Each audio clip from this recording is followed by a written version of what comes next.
Hello, I'm First Zen, and I'm here to bring you an overview of Warframe's recently released update 14.5. Update 14.5 came out this week, and with it, a slew of new items, customizations, mod visuals, a new game mode, and a new tile set. On top of that, a limited time event was launched called Operation Cryotic Front. The mod system has had a visual overhaul in order to make the information held within them easier to understand at a glance. Those of you who have been playing for a little while now will definitely have to get used to this new look. The cards are now collapsible, which saves desperately needed screen space. I remember a time when mods weren't even stackable. This is definitely another great improvement along those lines. Let's take a look at some of the new weapons you can acquire.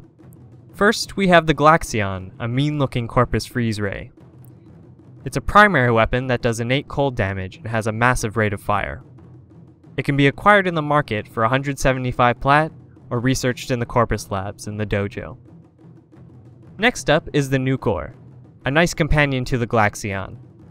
This secondary weapon is a microwave gun which does innate radiation damage. Strangely, it has a super good crit multiplier alongside an abysmal critical chance. It can be acquired for 150 plat or researched in the Grenier labs in the dojo. The last weapon added, at least non-limited weapon, is the Cronin, a pair of large bladed tonfas.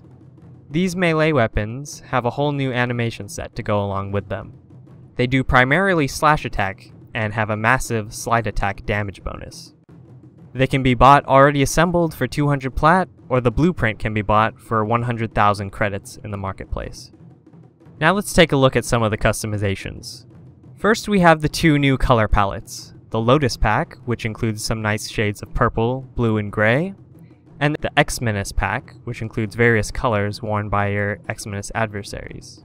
We have the Hecate Sayandana, which if you've played during the Spectres of Liberty event, will notice looks quite familiar. It's basically a colorable reskin of the event-exclusive Rakta Sayandana. Most exciting of the new customizations is probably the new Kubro colors and fur patterns. There are 3 packs of these available in the market. The first one is the basic gene masking kit, which contains 5 different fur colors and can be bought for 100,000 credits. The Savanga and Talmatian gene masking kits both contain 3 additional colors and 1 fur pattern each. These can be bought for 50 plat each in the marketplace. The Savanga pattern is a menacing stroke that goes along the length of the Kubro, and the Talmatian pattern, like the name implies, has a very Dalmatian-like look to it. I personally chose the Savanga pattern for my Kubro buddy, Daitro. On to the new Excavation game type. So when the survival game type came out all those months ago, there was one flaw in the lore when it came to doing these missions on the planet's surface. Somehow your foes were able to drain the oxygen from the ship, even though you were on the planet's surface and not in a ship at all. Draining the oxygen from an entire planet is a little bit too big a feat, even for the massive Grenier Empire and the advanced tech of the Corpus. So something had to change. Digital Extreme's solution to this was to create the Excavation game type to replace survival on planet surfaces. I could have thought of some easier ways to make survival work on a planet, such as have the Lotus say, "You're being gas bombed from overhead ships." Just add the sound effect of a ship periodically flying by with a slight haze effect and call it done. I'm not complaining though, DE's solution is much better for us than my idea. Excavation, as the name implies, is all about being a space ninja archaeologist. When you first enter the map, you are tasked with finding a scanner, which is a pillar of glowing light coming out of it.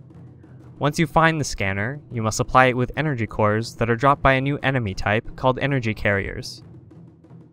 These guys are recognizable by the cores that they carry around conveniently on their backs. All you have to do is kill these guys, pick up their cores, and bring them near the scanner where they're automatically deposited. Once powered, the scanner goes to work, scanning the whole map for dig sites. Once one is found, a waypoint will pop up where you need to go next. Once you arrive at the dig site, an excavator appears and begins digging for artifacts. Much like the scanner, the excavator also needs power cores to run, and they'll come screeching to a halt if their energy is drained. On top of needing to be powered, the excavators also must be defended from attacking enemies, or they'll be destroyed before they can fully excavate the artifacts. Once the excavator finishes digging, you and your teammates will receive an artifact, along with a new resource type called Cryotic, that will be delivered at mission's end. After completing a couple of dig sites, you can either extract or return to the scanner and scan again to continue digging for treasures. This mode is very similar to defense missions, but it has an element of teamwork involved. You can scan down up to 3 sites at once, so if you're feeling confident, you can split up your team and tackle them all simultaneously to speed up the collection process. Alternatively, you can take on the sites one at a time as a team to increase your survivability. This adds a risk and reward structure where you have to make decisions about how you play with your team. Overall, it's a really cool addition. So, what's going on with the event right now? If you log in within the next couple of days, you'll receive a mysterious message from a mysterious somebody asking you to complete some jobs for him? Her? It? Who knows? Whatever. Anyway, you'll be sent on 3 excavation missions, one on Earth, one on Phobos, and one on Europa. For completing these missions, you'll receive event points that count towards earning prizes that can only be acquired during the event. There are 3 prize tiers, one at 500 points, one at 1000 points, and one at 3000 points. To unlock each tier, you need to get the required number of points in one try of the mission. So, what I mean by that is that points are not additive. You can't get 500 points in one mission, 500 points in the next mission, and have those count for the 1000 tier. You have to get 1000 points in one mission to reach the 1000 point tier. Don't worry about it too much, it's not too difficult to get the required number of points as long as you're with a good team. So what sort of prizes do you get for each tier? So for the 500 point tier, you get the Cryotic Front Badge as sort of a proof of participation. I'm starting to amass quite a collection of these event badges. It's not much, but it's something.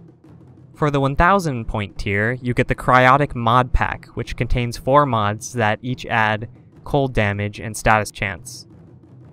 There's one for each weapon type, one for shotgun, rifle, pistol, and melee. For 3000 points, you get the Latron Wraith, a more powerful version of the Latron, along with the Polar Glaxion skin, a unique skin for the Corpus Freeze Ray. The final thing that came with this update is the Ice World tile set. It's a really interesting setting, taking place within the scattered remains of a downed Corpus ship, the surrounding glacial caverns, and the Corpus-constructed tunnels. It's stunning in many ways, with a lot of good design work and neat set pieces. My one criticism is that it's a little bit dark in some areas. I never had any trouble seeing where I was going or anything, but some of the ruined ship pieces have a lot of details that are obscured by shadow. I think that's just about it for Update 14. Thanks for watching. I'm First Zen, and I'm out.